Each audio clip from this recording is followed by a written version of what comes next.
Bonjour, bienvenue sur Sudokanar. Je vais faire une série de vidéos autour d'une compétition en ligne qui a eu lieu il y a peu de temps, les Indian Puzzle Championship 2020. Non, je ne l'ai pas dit en anglais, 2020 si vous voulez. Bref, le championnat de jeux de grille logique d'Inde de l'année qui s'apprête à s'achever. C'était en 5 rounds, j'ai participé à 4 d'entre eux, la qualité des problèmes était fantastique. Et donc on va regarder un problème issu du round 3 intitulé Double Block. Et en fait c'est presque comme du sandwich sudoku, en ce sens que en fait bon, ça a quelque chose en commun avec le sandwich sudoku. Ici on a une grille 8-8. Sur chaque ligne, sur chaque colonne, on doit placer les chiffres de 1 à 6 ainsi que deux cases grisées ou deux cases noires, enfin bref, deux cases qui contiennent les double blocks. Et le total dans la marge, c'est la somme des chiffres compris entre les deux double blocks. Donc on va commencer par noter que la somme des chiffres de 1 à 6 vaut 21, ce qui permettra de voir ce qui est en dehors.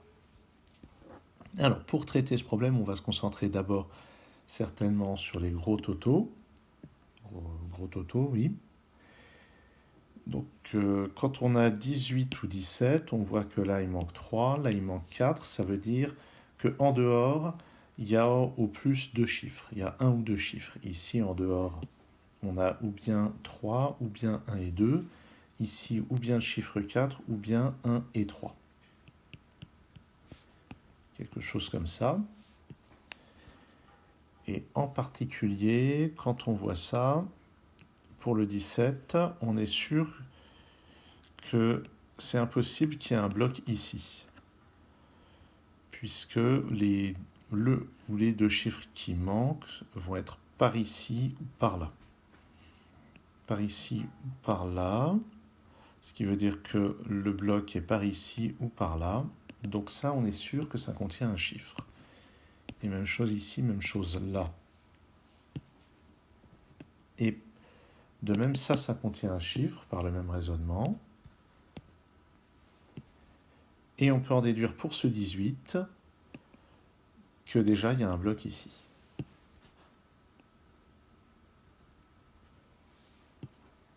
Donc on a un bloc ici. Là, il y a un chiffre qui est 1, 2 ou 3. Et puis l'autre bloc va être ici ou là.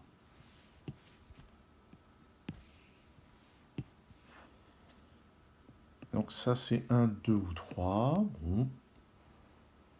Et au niveau du 16, c'est pareil. Au niveau du 16, c'est absolument pareil.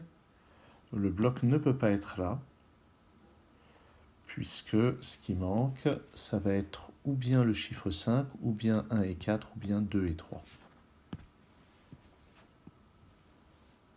Donc maintenant, la place pour le deuxième bloc, c'est ici ou là. Mais ici, c'est pas possible, ça mettrait 3 chiffres en dehors, alors qu'il y en a 1 ou 2.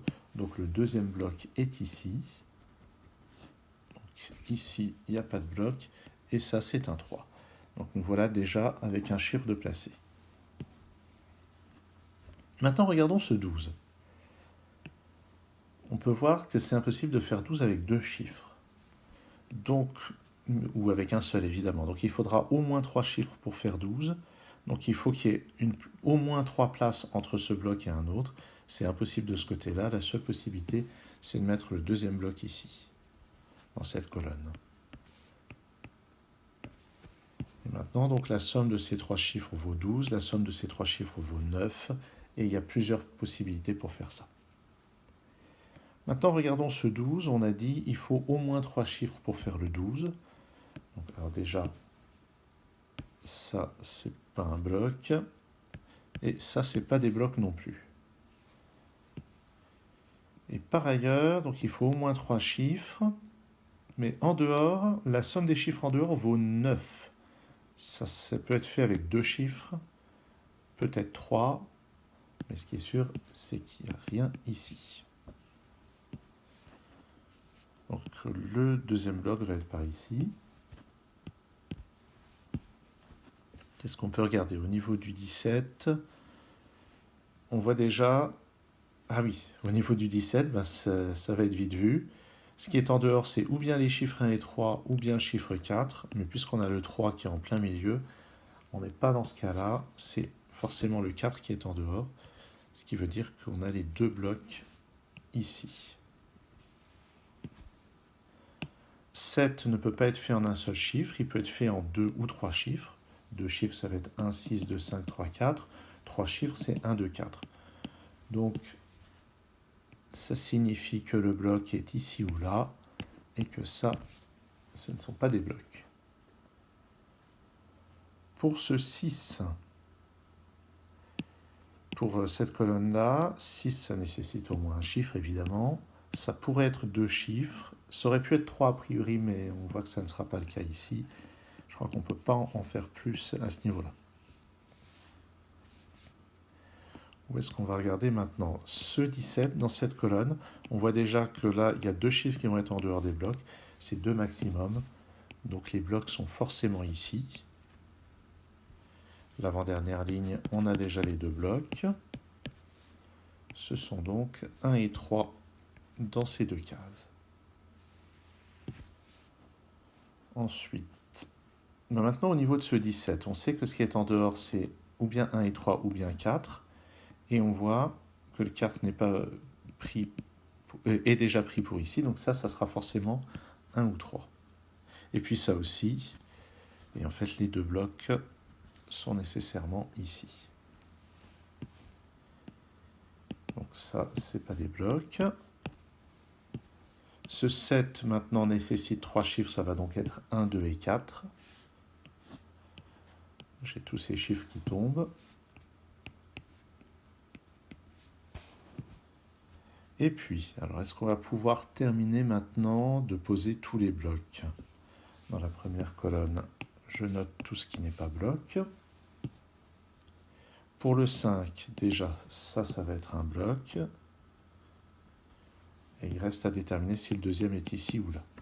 En fait, ici, c'est impossible, parce qu'un bloc ici, ça nécessiterait 3 cases en dehors. Enfin, ça n'irait pas. Ça n'irait pas. On a déjà au moins une case en dehors ici. Ça en mettrait beaucoup trop. Qu'est-ce que j'étais en train de dire? Donc, le bloc n'est pas ici. Le bloc est là. Ça, c'est un 5.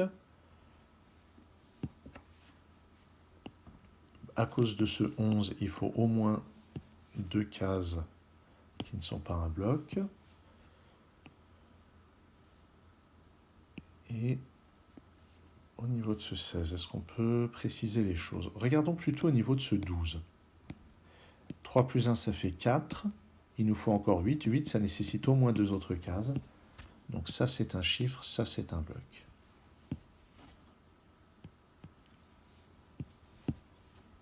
Donc là, je n'ai pas de bloc.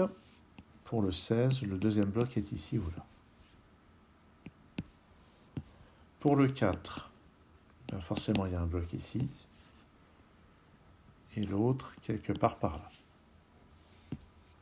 Pour ce 5, je n'ai pas de bloc ici. Et pour le 10, je n'en ai pas là. J'ai ce bloc ici avec un 6. Et maintenant, donc il me reste 2 blocs à placer là-dedans. Mais si on regarde ce 4, ou bien c'est avec le chiffre 4, ou bien c'est avec 1 et 3. Mais comme 1 et 3 sont ici, ça va forcément être un 4. Ça va mettre le bloc ici et le dernier bloc là. Voilà déjà pour toute la partie placement des blocs et placement de certains chiffres. Maintenant, il n'y a plus qu'à finir la partie chiffres. Pour le 16, c'est forcément 5 ici. Sur la première ligne, il manque le 6 et le 3, donc c'est 6 ici, 3 là. Tiens, j'ai un 5 ici. Je vais noter les indices dont j'ai pleinement tenu compte jusqu'ici. Ceux desquels je n'ai plus rien à déduire. Ça, c'est fait. Ce 10 avec 2 chiffres, c'est forcément 4 et 6. Et en exploitant ce 6, c'est comme ça. Ce 12, là j'ai 12 et j'ai 9 en dehors, puisque j'ai un 4 ici, c'est un 5 là. Et s'il me reste à placer 2 et 6, d'après le 6 ici, c'est comme ceci. Dans cette colonne, il me manque 1 et 3. D'après ce 3, c'est comme ceci. Dans cette colonne, il me reste à placer 6 et 2, en voyant bien que pour compléter ce 11, il me faut un total de 8. Donc 6, ça place 2, 2, ça place 6, mais j'ai déjà un 6 ici. Donc ça va être 6, 2 comme ceci. J'ai ce 4, j'ai ce 2. Et puis, sur cette colonne, sur cette ligne, pardon, 6, 6, le 6 doit venir là. Il me reste à placer 1 et 4, c'est forcément comme ceci à cause de ce 4. Là-dedans, dans cette colonne, il me manque 5 et 3. D'après ce 3, je peux faire comme ceci. Sur cette ligne, il me manque 2, 4, 6. À cause de ce 4 et de ce 6, je place un 2 ici. Et ça va être forcément 4 ici, 6 là. Là-dedans, 1 et 2, d'après ce 2, c'est comme ça. Ce 11 est complet, au fait. Tiens, ce 12. J'ai 6, il me faut encore 6. Sans utiliser le 2, ça sera donc 1 et 5. Et d'après ce 5, c'est comme ça. Donc maintenant, ça n'est plus guère que des mots croisés. Enfin, non, pas des mots croisés, pardon. De la logique de Sudoku. 1, 5, 6. Donc je vous laisse faire les déductions par vous-même. Et voilà, qui termine la résolution de ce doppelblock. Donc, ce qui est à retenir, principalement, c'est un petit peu comme dans la logique de sandwich Sudoku, de d'abord voir où sont les blocs, un peu comme les bords de sandwich dans la variante de Sudoku. Et pour ça, d'exploiter les gros nombres, puisque quand on a un gros total, c'est que les blocs doivent être vers l'extérieur. Et c'est ce qui m'a permis de commencer par cette ligne-là, par déterminer assez tôt, grâce à ces grosses sommes, à quels endroits il n'y avait pas de bloc sur cette ligne. Merci d'avoir suivi cette vidéo. À très bientôt sur Sudokanar.